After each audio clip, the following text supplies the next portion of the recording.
Boys and girls, we are going to look at a book called Duck for President by Doreen Cronin and Betsy Lewin.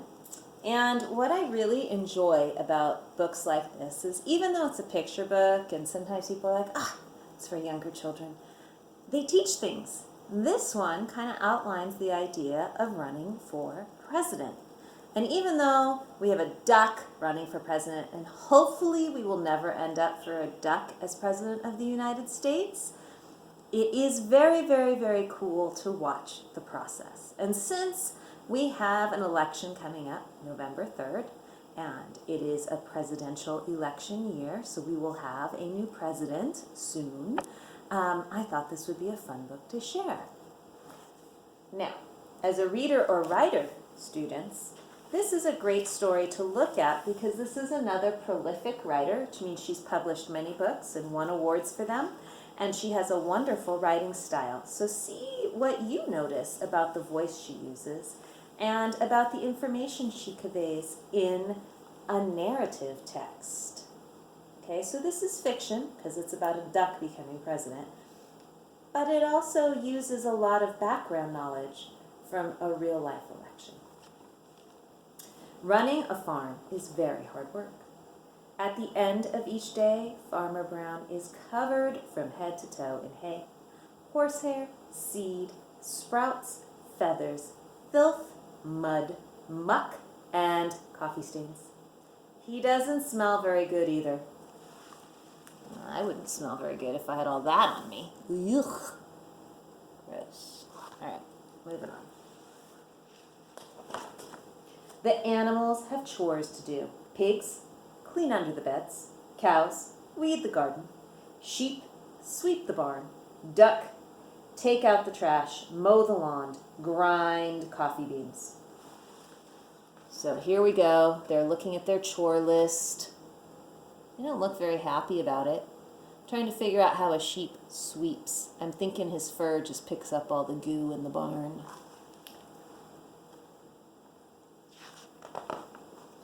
At the end of each day, the pigs are covered in lint bunnies.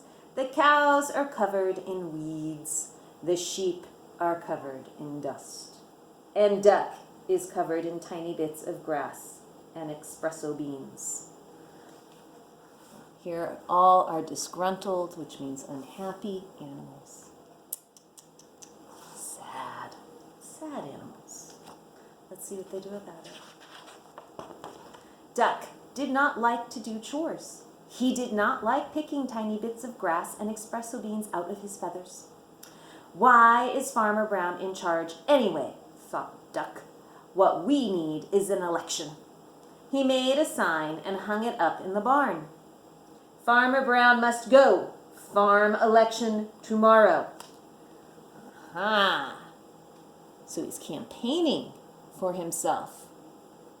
He hasn't told us why Farmer Brown should go, but he's pretty sure he should go. All right, let's see. The next morning, Farmer Brown found a poster on his front door. Vote Duck for a kinder, gentler farm. And again, I think Duck is very clever. He's not telling us really why Farmer Brown is not gentle or kind.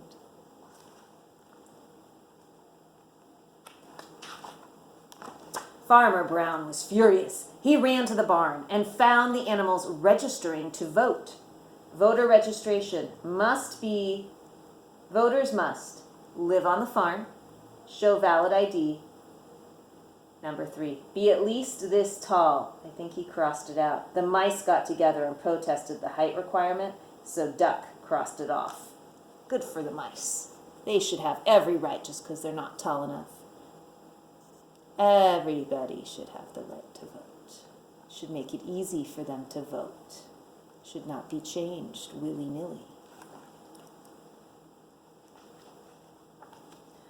On election day, each of the animals filled out a ballot and placed it in a box.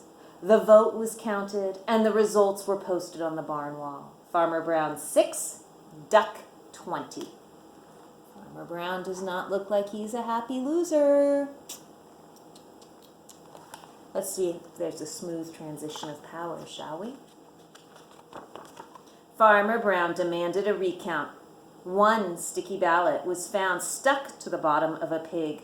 The new tally was F. Brown 6, Duck 21.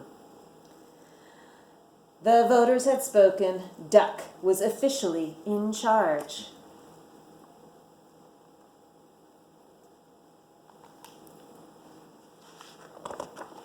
Running a farm is very hard work.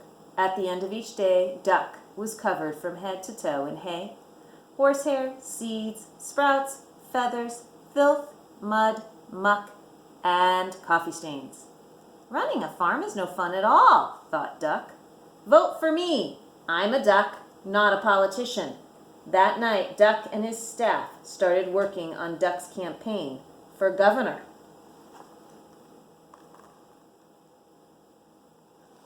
So he's going up from the farm to governor. Duck left Farmer Brown in charge and hit the campaign trail. He visited small town diners. He marched in parades. He went to town meetings. He gave speeches that only other ducks could understand. So look at all the different images. There he is, going campaign stumping.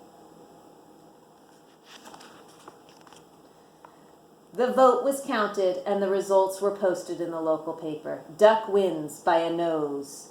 Ms. Governor, 299,999 votes, and Duck, 300,000 votes. And here they are. Here's the governor at the state capitol being outraged that she lost to a duck, even after the votes were counted. The governor demanded a recount. 2 sticky ballots were found stuck to the bottom of a plate of pancakes. The new tally was Ms. Governor, 299,999 votes, Duck, 300,002 votes. The voters had spoken. The duck was officially in charge. He keeps making out quite well when they find the sticky votes.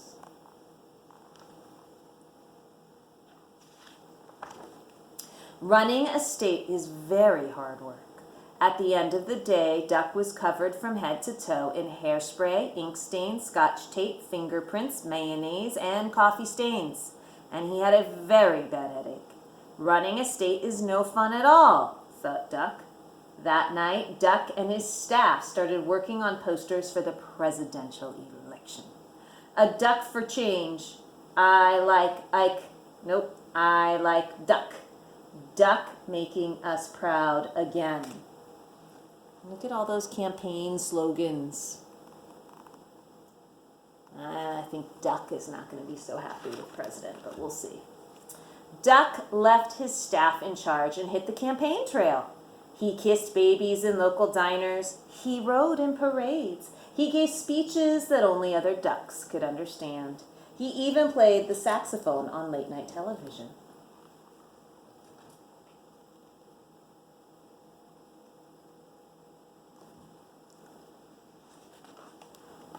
On Election Day, the voters filled out their ballots in booths all over the country. The vote was counted and the results were announced on CNN. Mr. President, 50,546,165 votes. Duck, 50,546,170 votes. Duck defeats President. The president demanded a recount. 10 sticky ballots were found stuck to the bottom of the vice president. The new tally was Mr. President, 50,546,165. Duck, 50,546,180. Duck still defeats president. The voters had spoken. Duck was officially in charge.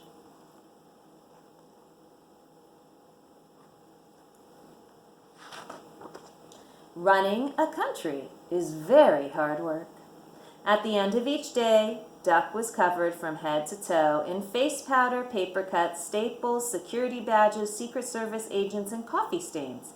And he had a very bad headache. Running a country is no fun at all, thought Duck.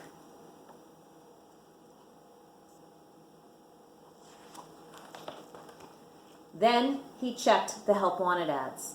Duck needed. No experience necessary. Must be able to mow the lawn and grind coffee beans.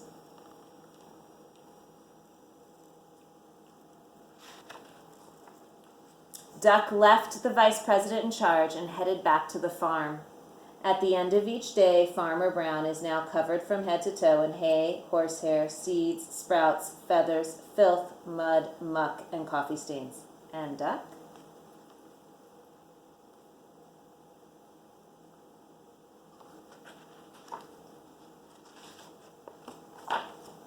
Is working on his autobiography.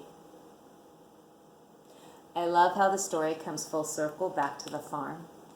I love the cultural references in this book that your parents may or may not be able to explain to you. And I hope you enjoyed this read and read more by Doreen Cronin. Bye.